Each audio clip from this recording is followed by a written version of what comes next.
한경직 목사님이 처음 신우주 제2교회에서 목회하실 때에 정말 힘든 적이 있었다고 합니다. 사람에게 상처를 받아서 너무 실망이 되었던 것 같아요. 목사님이 신방을 다녀와서 방바닥에 누웠는데 손 하나 까딱하기 싫고 이제 목사 사표 내고 목회 그만두어야겠다, 그런 마음을 가지셨대요. 성자라 불리셨던 한경직 목사님도 그런 적이 있으셨던 것 같습니다. 그러다가 이분이 잠이 드셨는데 비몽사몽간에 자기가 험한 길을 이렇게 걸어가고 있는데 너무너무 힘이 들어서 오른쪽으로 점점 이렇게 쓰러지려고 하는데 갑자기 사람 손보다 10배나 되는 큰 손이 나타나서 자기를 이렇게 바로 세워주더라는 거예요. 또 험한 길을 또 걸어가고 있는데 이번에는 왼쪽으로 이렇게 쓰러지려고 하니까 또 그 큰 손이 나타나서 자기를 이렇게 붙들어 주더라는 겁니다.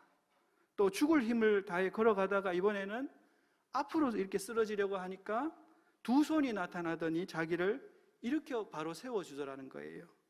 그러다가 잠이 깼는데 마음에 그런 깨달음이 오더라는 겁니다. 그 큰 손은 하나님의 손이구나.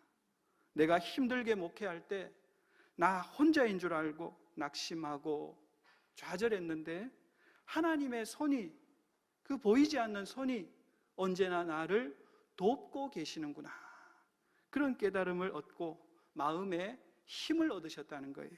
그래서 눈에 보이지 않는 그 하나님의 손을 더 힘입고자 기도하셨고 또 목회의 어려움을 견디고 승리할 수 있었다고 하시는 간증을 목사님이 설교할 때 그런 간증을 몇 번 하셨더라고요.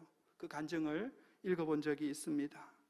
오늘 본문에서도 야베스는 주의 손으로 나를 도와주소서, 이렇게 야베스가 기도하고 있습니다.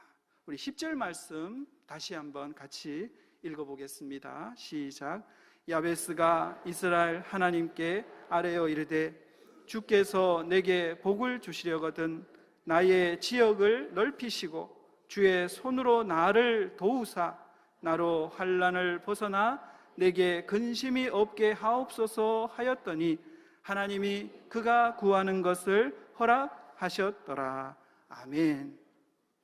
여기서 주의 손으로 나를 도우사 하는 이 말씀을 직역을 하면요, 주의 손이 나와 함께 있게 하소서, 그런 뜻이 됩니다. 여기서 손은 조금 어려운 말로 신인 동영론적 표현입니다. 하나님이 우리 인간처럼 두 손을 가지고 계실까요? 하나님이 인간처럼 5손가락씩 양쪽에 가지고 계실까요? 그것은 우리가 사실 알 수 없습니다. 하나님을 본 사람이 없기 때문입니다. 그래서 이것을 신인 동영론적 표현이라고 그렇게 말합니다. 이 표현은 우리가 하나님을 본 적은 없지만 우리가 이미 알고 있는 인간의 모습으로 하나님의 이미지를 상상하여 표현하는 것입니다. 예를 들면 하나님의 팔, 하나님의 입, 또 불꽃 같은 눈, 이런 표현들이 여기에 해당합니다. 오늘 본문에서 주의 손이라는 이 표현도 하나님께 손이 있다 없다를 따지는 것이 아니라 하나님께서 우리 인간의 손이 하는 것처럼 우리에게 그렇게 많은 일들을 행하신다는 그런 뜻이 담겨 있어요. 그러면 주의 손은 어떤 손일까요?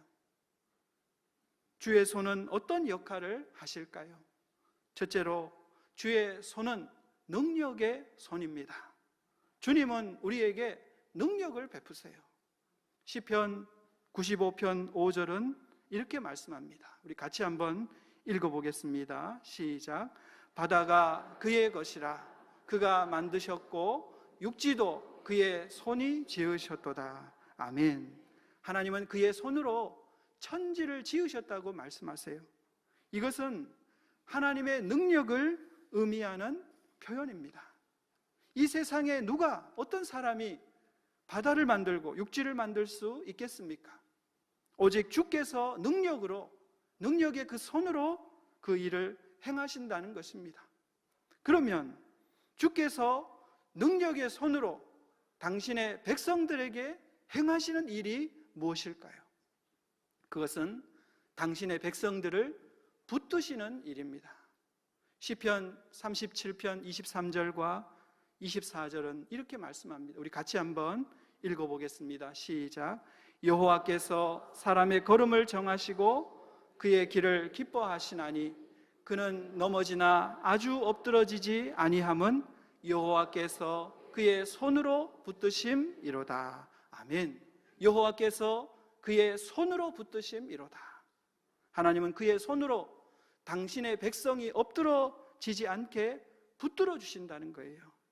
또 역대상 29장 12절을 보면요, 부와 귀가 주께로 말미암고 또 주는 만물의 주제가 되사 손에 권세와 능력이 있사오니 모든 사람을 크게 하심과 강하게 하심이 주의 손에 있나이다. 아멘. 주의 손에 능력이 있는데 모든 사람을 크게 하심과 강하게 하심이 주의 손에 있다는 거예요. 어린아이는 잘 걷지 못합니다. 어린아이는 비율적으로 머리가 무겁고 커서 균형을 잡기가 힘들다고 합니다. 작은 돌이나 장애물에 걸리면 금방 넘어집니다. 그런데 이 성도도 어린아이와 비슷한 면이 있는 것 같아요. 성도는 금방 걸음마를 배운 어린아이처럼 작은 시험이나 환난 앞에서 넘어지기를 잘합니다. 그런데 아무리 어린아이라도 아버지나 어머니가 손으로 그 아이를 붙잡고 있으면 어떨까요? 비틀거릴지언정 넘어지지 않습니다. 왜냐하면 아버지가 그의 손으로 그 아이를 꽉 붙잡고 있기 때문입니다. 이처럼 성도가 문제와 시험 앞에서 넘어지지 않을 수 있는 것은 주께서 능력의 오른손으로 우리를 꽉 붙잡고 계시기 때문인 줄 믿습니다. 둘째로 주의 손은 어떤 손일까요? 주의 손은 치유의 손입니다. 누가복음 4장 40절은 이렇게 말씀합니다. 우리 같이 한번 읽어보겠습니다. 시작. 해질 무렵에 사람들이 온갖 병자들을 데리고 나오매 예수께서 일일이 그 위에 손을 얹으사 고치시니. 아멘. 예수님께서 베드로 장모의 열병을 고치셨다, 이런 소문이 났어요. 그러니까 근방의 사람들이 온갖 병자들을 데리고 온 겁니다. 그런데 그때가 해질 무렵이었습니다. 여러분, 해질 무렵은 사람이 피곤을 느낄 때고 쉬고 싶을 때입니다.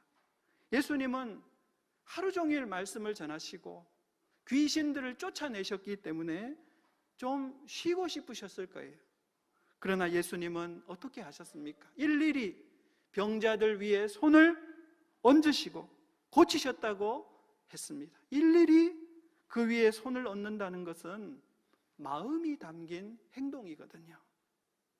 병자들을 불쌍히 여기는 마음, 그들을 진심으로 사랑하는 마음, 그 마음이 없다면 일일이 그 위에 손을 얹는 것은 불가능한 일인 것입니다. 그런데 예수님께서 손을 얹으셨을 때 어떻게 되었을까요? 그들의 병이 고쳐졌습니다. 치유되었어요. 주님의 손은 치유의 손이요, 긍휼의 손이요, 사랑의 손인 것입니다. 사람은 누구나 치유가 필요합니다. 옛날에는 우리 선조들은 잘 먹지 못했어도 자연 섭취를 했기 때문에 암 같은 질병이 잘 없었는데 요즘은 환경이 오염되어 있고 인공적인 섭취가 많기 때문에 몸에 병이 많다고 합니다. 우리 모두 다 몸에 한 가지씩 병들이 있을 거예요. 무엇보다 현대인들은 정신적으로 병들어 있어요. 끊임없는 경쟁, 또 일에 대한 압박, 관계의 단절, 그런 것으로 인해서 내적인 불안과 스트레스가 쌓여서 우울증을 앓는 분들이 많습니다.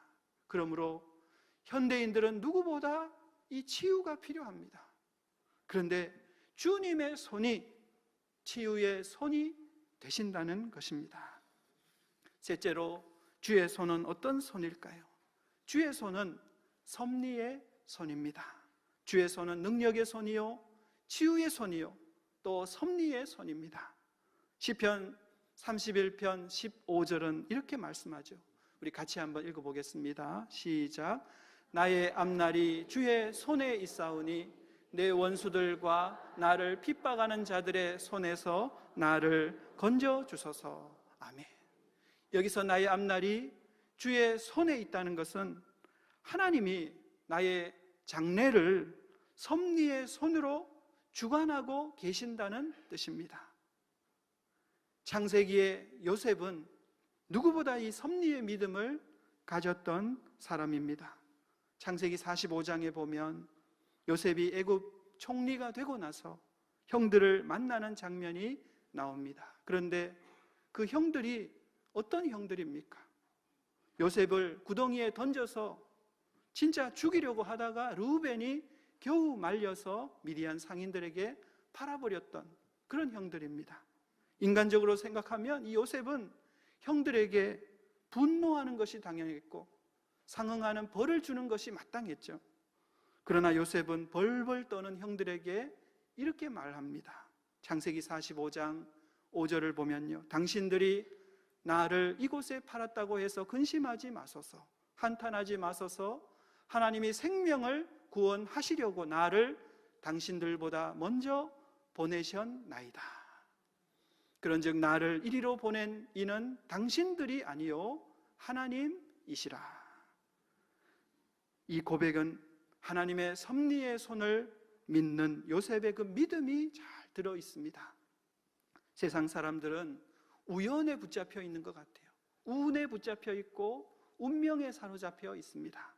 우연과 운명에 붙들리면요, 자유한 삶을 살지 못합니다. 이사도 함부로 못하고 결혼도 아무 날 못하고 뭣도 마음대로 바꿀 수 없습니다.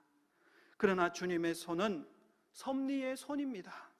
주님의 섭리의 손을 믿고 의지할 때 우리는 우연과 운명에서 자유할 수 있어요. 담대하게 미래를 향해 도전하며 나갈 수 있는 것입니다. 왜냐하면 하나님은 모든 것을 합력하여 선을 이루신다는, 하나님이 주관하신다는 믿음이 있기 때문입니다. 이처럼 주님의 손은 능력의 손이요, 치유의 손이요, 섭리의 손입니다. 그러면 우리가 어떻게 주님의 손이 나와 함께 하셔서 주의 손이 나를 도우시는 그 은혜를 덧입을 수 있겠습니까? 첫째로, 주의 손이 나와 함께 하시도록 기도해야 하겠습니다. 야베스는 누구보다 운명적인 사람이었어요. 태어날 때부터 장애가 있었고 어머니의 걱정거리였고 그 인생을 이끌어줄 도움의 대상이 없었습니다. 그러나 그는 주의 손을 의지했어요. 주의 손이 함께하사 주의 손이 나를 도와주시기를 간구했습니다. 그때 주의 능력의 손이 그와 함께했습니다. 주의 능력의 손이 그를 붙들어 주셔서 절망과 좌절에 붙잡혀 있지 않고 주저앉아 있지 않고 일어나 걸어갈 수 있게 하셨던 것입니다. 또 주의 섭리의 손이 그와 함께 하시자 그의 앞길을 가로막고 있던 이 장애라는 운명이 더 이상 운명이 아니었어요. 어두운 운명은 주의 섭리의 손을 통해서 하나님의 축복으로 바뀌어지게 된 것입니다. 주의 손이 나와 함께 하시기를 간구할 때 반드시 나와 함께 해 주십니다. Why me라는 책이 있습니다. 미국 알래스카 주립대학의 교수로 계셨던 김춘근이라는 분이 쓰신 이 간증집입니다. 그는 37세의 젊은 나이에 미국의 한 대학에서 최우수 교수상을 받으셨어요. 이제 그의 앞길에는 장밋빛 미래만 펼쳐질 줄 알았습니다. 그런데 그 37세에 몸에 이상을 느껴서 병원에 갔는데 뭐라고 판단하냐면 악성 간경화이고 이제 생존할 날이 1년밖에 안 남았다는 그런 믿지 못할 선고를 받게 되었습니다. 흐느끼며 우는 아내의 그 소리를 들으며 그가 하나님께 외쳤던 말이 이거라고 합니다. Why me? 왜 하필 저입니까? 그러다가 그는 아마 신앙은 있었던 것 같아요. 이분이 빅베어 마운틴이라는 산에 올라갔습니다. 그리고 어차피 죽을 몸이니 응답받기 전에는 내려가지 않겠다고 하나님께 기도로 매달렸어요. 심장이 터질 듯 고통 속에 울부짖었습니다. 그런데 갑자기 하나님의 메시지가 자기의 입술을 통해서, 자기가 한국어로 이렇게 기도하고 있는데 영어로 이렇게 튀어나왔다고 합니다. 너가 너의 피 속에 있는 독소 때문에 죽어가고 있는 것은 맞는데, 사실인데, 진정 내 영혼이 죄의 독소 때문에 죽어가고 있는 것은 왜 모르느냐? 그런 이 질문이었어요. 큰 충격을 받았습니다. 병 문제는 둘째치고 지금까지 지었던 해결되지 않은 이 죄들이 눈앞에 펼쳐지면서 눈물로 간절히 회개할 수밖에 없었다고 합니다. 그런데 회개하자마자 주님께서 자기를 이렇게 껴안아 주시면서 부드럽게 등을 3번 두드려 주시면서 이런 말씀을 하시는 게 너무도 명확하게 들렸대요. 내가 너를 용서한다. 내가 너를 용서한다. 그리고 내가 너를 용서한다 하는 음성이었습니다. 그 후로 하나님의 손이 나와 함께 하신다는 확신 가운데 식이요법을 시작했는데 약 한 번 쓰지 않고 치유를 경험했다는 것입니다. 그리고 다시 강의를 시작하게 되었는데 알래스카 주립대학에서 자신을 교수로 초청하게 됐어요. 주위 사람들은 너무 추운 곳이니까 가지 말라고 말렸는데 기도하는 중에 알래스카의 요셉이 되라, 그런 음성을 듣고 감동을 주셔서 순종했더니 주님의 능력의 손이 함께 하셔서 알래스카 주지사의 특별 경제 고문으로 일하게 되었고, 또 진짜 요셉처럼 많은 경제적인 도움을 그분에게 줄 수 있었다고 합니다. 또 대학 교수로 일하면서 청년들과 함께 영적 부흥운동을 일으키고 요셉같이 순결한 청년들을 세우는 데 쓰임받았다는 그런 간증입니다. 그래서 이제는 다시 Why me라고 묻는다고 합니다. 이 질문은 왜 나에게 이런 엄청난 큰 은혜를 주십니까? 하는 감사의 고백이고 질문이라고 하는 것입니다. 사랑하는 여러분, 어떤 운명과 한계와 아픔이 여러분을 가로막고 있다고 해도 주의 손이 여러분과 함께 하시면, 주의 손이 여러분을 도와주시면 반드시 길이 열리게 될 줄 믿습니다. 중요한 것은 주의 손이 나와 함께 해달라고, 주의 손으로 나를 도와달라고 간절히 간구하는 것입니다. 여러분 모두 이런 간구 가운데 야베스처럼 운명이 축복으로 변화되는 놀라운 은혜를 경험하실 수 있기를 간절히 축원합니다. 둘째로, 주님의 손에 겸손히 우리 자신을 맡겨야겠습니다. 주의 손이 우리와 함께 하시고 주의 손이 우리를 도우시려면 우리가 어떻게 해야 할까요? 주의 손을 피해 다니면 안 됩니다. 주님께서 그 손으로 나를 붙드실 때 겸손히 나를 맡겨야 하는 것입니다. 하나님, 나도 나름대로 계획이 있어요. 나도 다 생각이 있어요. 그렇게 말하면서 자기 생각과 고집을 꺾지 않으면 주의 손에 붙잡힐 수가 없는 것입니다. 야베스가 주의 손으로 나를 도와주소서 이렇게 기도했을 때 이 기도는, 주님, 저는 아무것도 못합니다. 저는 능력도 없고 지혜도 없고 힘도 없습니다. 나를 붙드시고 나를 도와주소서 하는 자기를 부인하고 자기를 온전히 맡기는 그런 기도인 것입니다. 우리는 어떤 일을 할 때 내가 좀 잘해보려고 온 힘을 쓰는 그런 경우가 있습니다. 그런데 힘을 준다고 다 되는 것이 아니더라고요. 제 딸아이가 처음 글씨를 배울 때 기역, 니은 이렇게 순서를 가르쳐 주려고 제가 오른손을 포개어 잡았던 적이 있습니다. 제 딸아이 등 뒤로 가가지고 오른손을 이렇게 포개어 잡았거든요. 근데 제 딸아이가 연필을 잡고 손을 힘을 꽉 주고 있더라고요. 자기가 한번 해보려고요. 그래서 제가 뭐라고 했을까요? 힘 빼. 손에 힘 좀 빼. 그랬습니다. 손에 힘을 꽉 주고 있으니까 글씨를 쓸 수가 없는 거예요. 아빠가 좀 도와주려고 해도 전혀 도와줄 수가 없는 거예요. 우리도 그렇습니다. 하나님의 손이 우리를 잡으시려고 해도 우리가 힘을 꽉 주고 있으면 어떻게 될까요? 하나님이 일하실 수가 없는 것입니다. 우리가 힘을 빼고 하나님께 우리의 의지와 생각을 온전히 맡길 때 하나님께서 온전히 역사하실 수 있는 것입니다.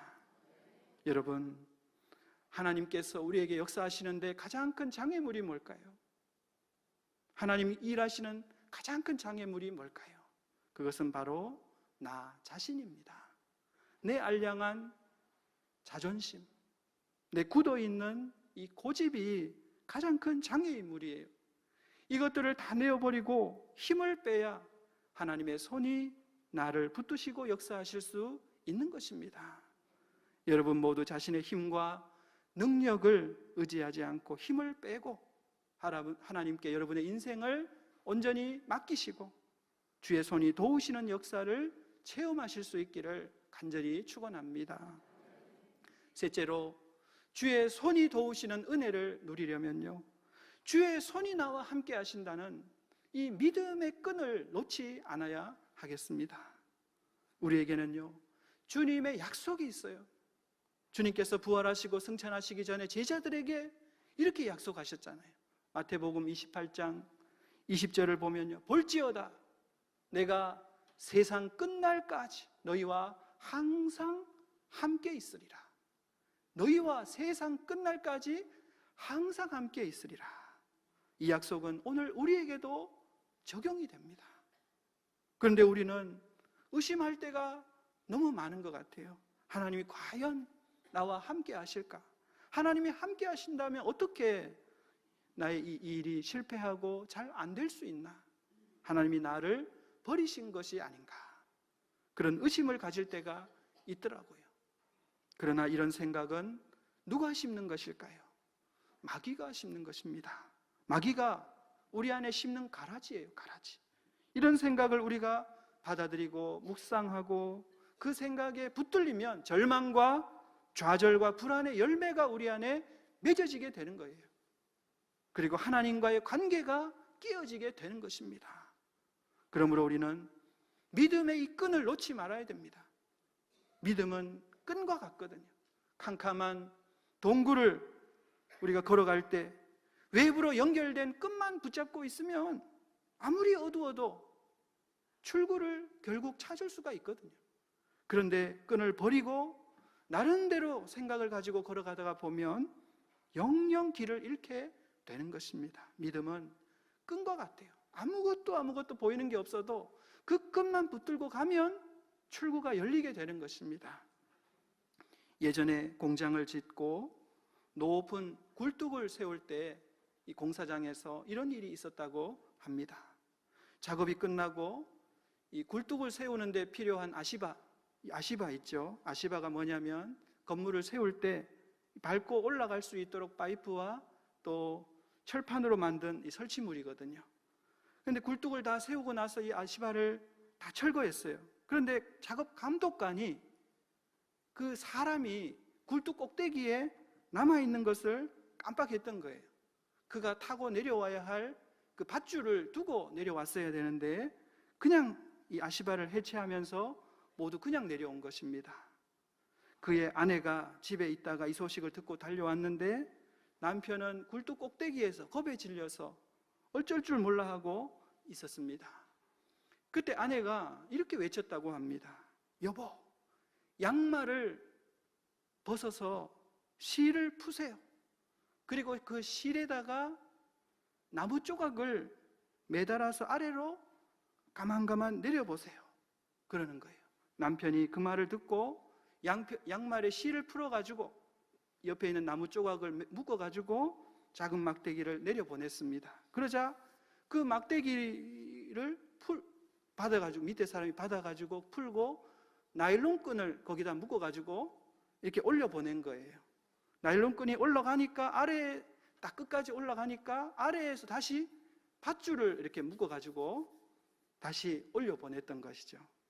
그러니까 잠시 후에 작업 감독관은 이 밧줄을 든든히 메고 그 밧줄을 타고 무사히 굴뚝을 내려올 수가 있었다고 합니다. 이 가늘고 약한 이 양말 실이 나일론 끈을 끌어올렸고 그 나일론 끈이 다시 무거운 밧줄을 끌어올렸던 거예요. 결국 가늘고 약한 이 양말줄이 인명을 구조하는 생명줄이 되었던 것입니다. 이 믿음도 마찬가지예요. 우리가 아무리 연약해도 저 사람은 밧줄 믿음, 나일론 믿음, 나는 양말실 믿음이라 하더라도 믿음은 끈과 같아요. 아무리 약해 보여도 주의 손이 나와 함께 하신다는 이 믿음의 끈을 놓지 않고 붙잡을 때 이 믿음을 통해서 운명이 축복으로 바뀌어지는 놀라운 하나님의 역사가 결국 일어나게 될 줄 믿습니다.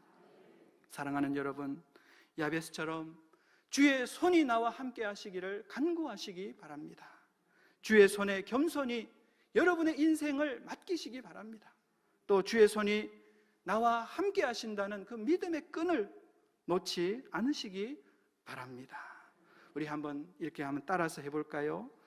주의 손이 나와 함께 하시기를 간구합시다. 주의 손이 나와 함께 하시기를 간구합시다. 주의 손에 겸손히 나의 인생을 맡깁시다.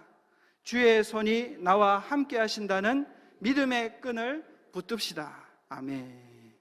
여러분 모두 이 믿음으로 운명을 축복으로 바꾸시는 하나님의 능력의 손, 치유의 손, 또 섭리의 손을 체험하실 수 있기를 간절히 축원합니다.